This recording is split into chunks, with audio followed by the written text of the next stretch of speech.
What if everything you trusted about money was a lie? Across history, a handful of economic frauds didn't just steal millions or even billions. They destroyed lives, collapsed institutions, and shook entire nations. In this 5-part documentary series, we expose the 5 most shocking economic frauds of the century. How they were built, how they fooled the world, and how they finally collapsed. These are stories of power, greed, deception, and the warning signs most people ignored. Each episode dives deep into one fraud, uncovering the psychology, the manipulation, and the devastating consequences that followed. If you're new here, this is your regular reminder. Subscribe to the channel, like this video, and share it with others who want to understand how these financial disasters really happened. Most importantly, turn on notifications so you don't miss the next episode when it drops.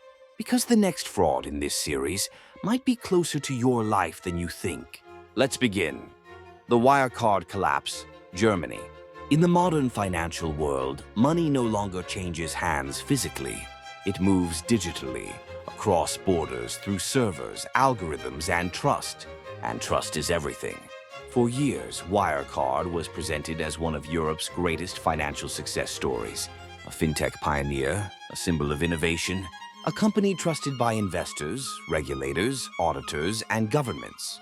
But at the center of this global payment empire was a staggering lie: 1.9 billion in cash that never existed.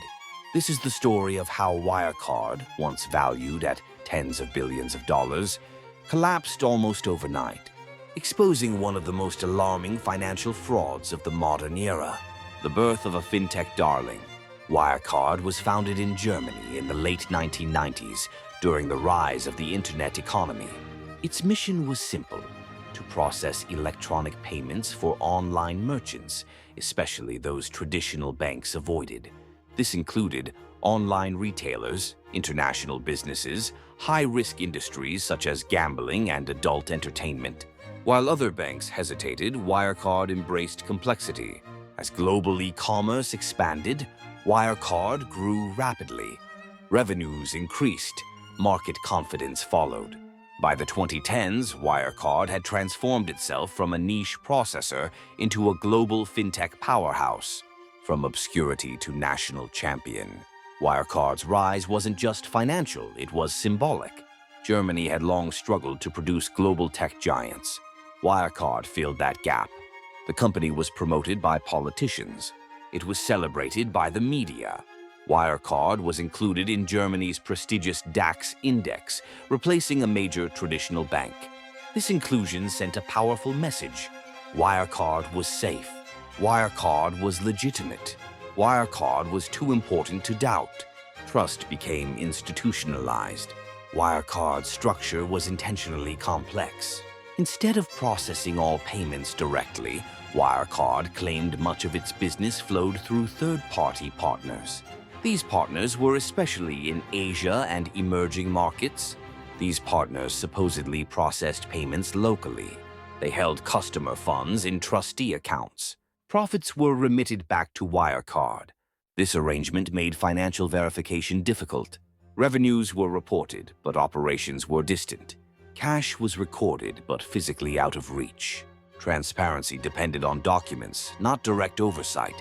Complexity became camouflage. For more than a decade, red flags appeared. Investigative journalists uncovered inconsistencies. Whistleblowers alleged fake transactions. Short sellers accused Wirecard of fabricating profits. Critics were often treated as threats. German regulators opened probes into journalists. They restricted short selling of Wirecard stock. Wirecard was viewed as a national asset, not a suspect. Criticism was framed as an attack on Germany itself. Perhaps the most disturbing aspect of the scandal was auditing failure. Wirecard's financial statements were approved by major international accounting firms. Cash balances, sometimes totaling billions, were confirmed through third-party confirmations. But auditors failed to independently verify bank accounts. The most fundamental principle of auditing, verify cash, was reduced to paperwork. At the center of the fraud was a single number: 1.9 billion. Wirecard claimed this money was held in escrow accounts in the Philippines. These funds supposedly represented profits from Asian operations. The cash existed only on balance sheets. Wirecard wasn't just exaggerating profits, it was inventing money. In 2020, pressure became unavoidable. Auditors demanded direct bank confirmation. They contacted the Philippine banks themselves. The response was immediate and devastating. The bank stated the accounts did not exist. The documents were false. The signatures were fake. Within days, Wirecard admitted publicly that $1.9 billion was missing. The company could no longer deny reality. Market panic and corporate freefall. The reaction was instant. Wirecard's stock collapsed by more than 90% in a matter of days. Trading was halted. Credit lines were withdrawn. Confidence evaporated. In June 2020, Wirecard filed for insolvency. It was one of the largest corporate collapses in German history. An estimated $24 billion in market value was erased. Executives, arrests, and a fugitive. The collapse triggered criminal investigations across multiple countries. CEO Markus Braun was arrested and charged with fraud. Other senior executives faced prosecution. One key executive disappeared, later becoming an international fugitive. Evidence revealed fabricated customers, fake revenues, internal intimidation of employees, systematic deception. This was not a rogue operation. It was organized fraud at the highest levels.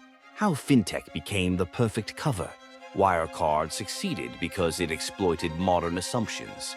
People believed technology equals efficiency, innovation equals honesty, complexity equals sophistication. Digital payments felt too advanced to fake. But technology didn't prevent fraud, it shielded it. The faster and more abstract money became, the easier it was to invent. Regulatory failure on a national scale. German regulators faced intense criticism after the collapse. Warnings were ignored. Oversight was fragmented. Responsibility was deflected. Instead of protecting investors, authorities often protected the company. This was a textbook case of regulatory capture. Oversight existed, but it served appearances, not accountability. The aftermath and reforms. The Wirecard scandal forced Germany to confront uncomfortable truths. Reforms included stronger audit oversight, expanded regulatory authority, improved whistleblower protections. But trust once broken is difficult to restore. Investors questioned European oversight. Fintech faced renewed skepticism. The damage went far beyond Wirecard. Why Wirecard still matters today. Wirecard wasn't an old-fashioned fraud. It was a digital-age deception. It showed that cash can be fictional, audits can fail spectacularly, regulators can defend the wrong side, innovation can hide corruption. Most importantly, it showed how easily trust can be manufactured. Closing reflection. Wirecard promised the future of finance. What it delivered was a warning for the present. What you've just watched wasn't just a story about money. It was a story about trust, power, and what happens when deception goes unchecked.